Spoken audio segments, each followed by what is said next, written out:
apakah Dajjal ini sudah datang, akan datang, atau sedang ada? Maka hadis diriwayatkan oleh Fatimah binti Qais. Adapun hadis Fatimah binti Qais, hadisnya sahih tentang Tamim Ad-Dari, bahwa ia sampai ke suatu pulau bersama sahabat-sahabatnya. Lalu sampailah mereka dalam sebuah dir tempat ibadah yang tua milik orang Yahudi zaman dahulu kala. Mereka menemukan seorang yang terbelenggu. Lalu mereka berbicara, dan orang itu bertanya, min aina antum, dari mana kamu berasal? Minal Arab, kami berasal dari Arab. Lalu orang ini bertanya, apakah Nakhlu Baisan? Nakhlu korma, Baisan nama suatu kawasan yang berada di negeri Syam.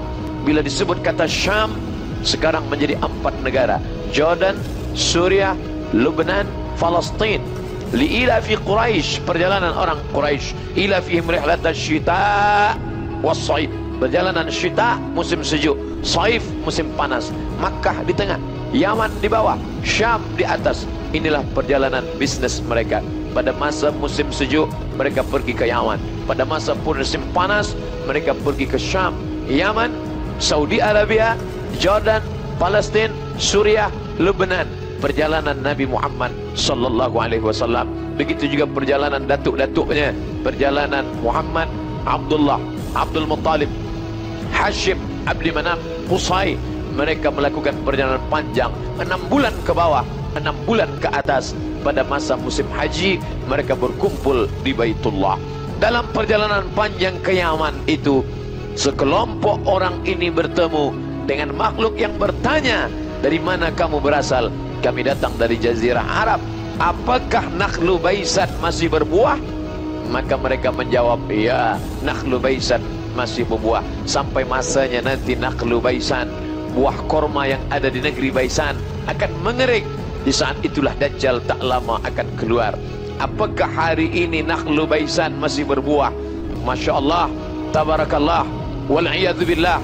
Allah menunjukkan kebenaran hadis Nabi Muhammad sallallahu alaihi wasallam. Nakhlu Baisan hari ini berkurang, bahkan sebagiannya mati, pokok-pokoknya mengering. Bagi sesiapa yang tak percaya, pergilah ke Baisan, menyaksikan bagaimana batang-batang korma Baisan mengering dan mati. Padahal dulu semua mereka memakan buah korma ini seperti korma yang ada di kota Al-Madinah Al-Munawwarah. Lalu kemudian dia bertanya, bagaimana dengan Buhairah Tawariyah? Buhairah danau seperti Al-Bahrul Mayyit, letaknya di Palestin yang sedang dijajah oleh Israel laknatullah alaihim. Lalu mereka bertanya, apa yang terjadi dengan Buhairah Tawariyah? Masih adakah airnya? Maka orang-orang Arab ini menjawab, ya, airnya masih lagi banyak. Nanti sampai masanya ia akan mengering.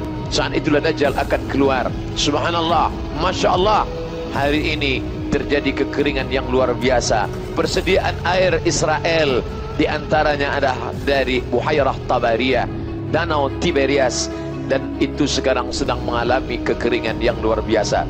Masih lagi ada sebagiannya air, tapi tanah-tanah yang menonjol ke atas sudah seperti pulau-pulau kecil di atas danau. Lalu kemudian pertanyaan yang ketiga tentang Ain Zaghar, Ain mata air Zaghar yang ada di tepi Bahrul Mayyit Jordan, yaitu laut mati, tempat dulu Allah pernah menurunkan azab. Ja'alna 'aliyaha safilaha, kami jadikan bagian atas turun ke bawah, bagian bawah naik ke atas. Amtarna 'alaihim hijaratan, kami hujani mereka dengan hijarah, batu, min sijilin mandud, dari tanah liat yang terbakar. Kaum Sadum, atatuna rijala syahwatan min dunin nisa, mengapa kalian mendatangi lelaki bersyahwat padahal ada perempuan? Mereka sudah melakukan perbuatan itu. Dan sekarang sejarah berulang, musim berganti. Memanglah dunia ini panggung sandiwara, isinya itu-itu saja. Masa berubah, tapi isi dunia tetap itu-itu juga. LGBT yang dulu pernah menjadi laknat, hari ini merajalela, berbahaya, penyakit yang tidak ada obatnya, hari ini pun datang lagi kembali. Di ujung tepi laut itu, laut mati itu, ada air tawar bernama Ain Zaghar. Bila nanti dia, masih adakah Ain Zaghar itu? Mereka menjawab, masih. Masih tawarkah airnya? Masih. Nanti sampai masanya Ain Zaghar akan tersumbat.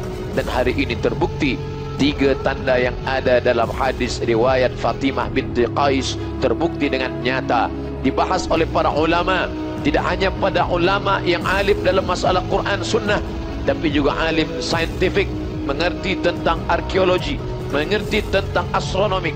Mereka sudah kajikan masalah ini dan mereka percaya bahwa kejadian yang disampaikan Nabi Muhammad sallallahu alaihi wasallam, kita beriman dan percaya kerana ia bicara bukan kerana fikiran dan hatinya. Wa ma yantiqu 'anil hawa, dia tidak memperturutkan hawa nafsu. In huwa illa wahyun yuha, melainkan wahyu daripada Allah Subhanahu wa taala.